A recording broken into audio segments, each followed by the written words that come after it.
যা পড়তে বস। ফোনটাকে এবার একটু বিশ্রাম দে। আমার মতো মা পেয়েছিস বলে বেঁচে গেছিস। আজ আসুক তোর বাবা, তোর হচ্ছে। এসব ডায়লগগুলো কার বলো তো? হ্যাঁ, ঠিক ধরেছ। আশা করি সবাই বলতে পারবে। এই সব কথাগুলো বলে থাকেন আমাদের মায়েরা। মায়ের সঙ্গে সম্পর্কটা আমাদের বোধহয় এরকমই।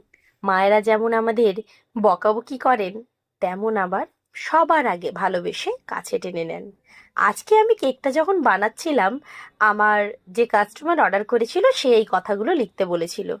কেকটা দেখার পরে ভাই বলল, ও বাবা, এই কথাগুলো তো মা সব দিন আমাদের বলে এসেছে রে, এখানে বরং মায়ের ছবিটাই দিতে পারতিস।